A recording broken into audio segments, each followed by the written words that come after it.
Houston, we have a problem. Olympic village में condom खत्म हो गए यार सारे के सारे। एक्चुअली में जैसे ओलंपिक्स होते हैं, एक विंटर ओलंपिक्स भी होते हैं, और 2026 में विंटर ओलंपिक्स हो रहे लग रहे हैं मिलानो कॉर्टिना में, जहां पे जो ओलंपिक विलेज होता है, जहां पे सारे के सारे एथलीट्स आके रुकते हैं। तो एक फिनोमेना ऑब्जर्व किया गया है कि जहां पर भी ये एथलीट्स रुकते हैं, वहां पर सेक्सुअल एक्टिविटी बहुत ज्यादा बढ़ जाती है। तो यहाँ पर जो ये मिलानो कॉर्टिना विंटर गेम्स हो रहे थे, यहाँ पे इन्होंने ढंग से प्लानिंग नहीं की। 10,000 कॉन्ट्रासेप्टिव्स थे, 3 दिन के अंदर अंदर वो सारे के सारे खत्म हो गए। थोड़ा सा लॉजिक भी था, वैलेंटाइन डे बीच में पड़ रहा है, 6 तारीख से 22 तारीख तक ओलंपिक्स हो रहे हैं, तो टोटल 3,000 एथलीट्स थे, 10,000 कॉन्ट्रासेप्टिव्स थे, 3 दिन के अंदर अंदर लड़कों ने चुटकी बजा के खत्म कर दिए।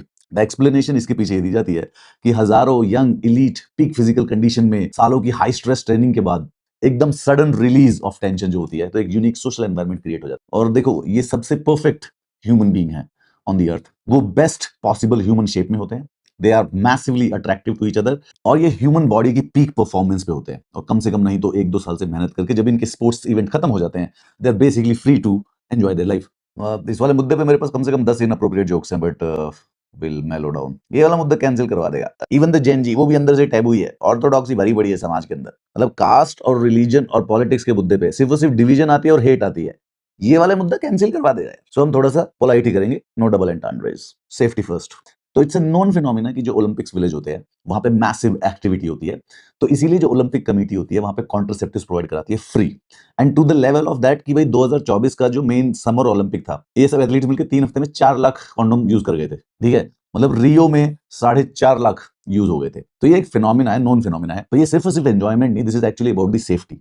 1980s में जब एड्स का जो डर था वो बहुत ज्यादा बढ़ रहा था, तो ओलंपिक कमेटी ने रियलाइज किया कि सेफ्टी के लिए, सेक्सुअली ट्रांसमिटेड डिजीज को प्रिवेंट करने के लिए, अनप्लान्ड प्रेगनेंसीज ना हो, अवेयरनेस बढ़ाने के लिए इट इज नेसेसरी, तो ओलंपिक विलेज में वो फ्री कॉन्ट्रासेप्टिव्स प्रोवाइड कराते हैं, अनलिमिटेड, एंड एथलीट्स जो होते हैं उसका पूरा का पूरा संपूर्ण फायदा भी उठाते हैं। विंटर ओलंपिक्स में इनसे एक बड़ी मेजर लॉजिस्टिकल मिस्टेक्स होगी, ऐसी जगह पे जहां पे इनको 1 से 1.5 लाख कॉन्डोम्स की जरूरत थी, इनके पास थे स्टॉक में सिर्फ 10,000। ओलंपिक कमेटी का जो स्पोक्स पर्सन है मार्क एडम्स, उसने कहा है कि we are getting it faster, higher, stronger and together.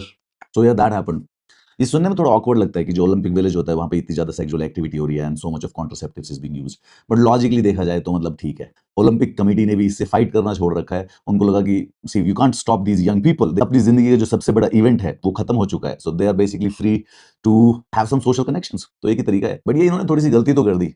जहां यार एक ओलंपिक में 3-3 लाख खत्म हो जाते हैं, इनने स्टॉक करके रखे हैं 10,000।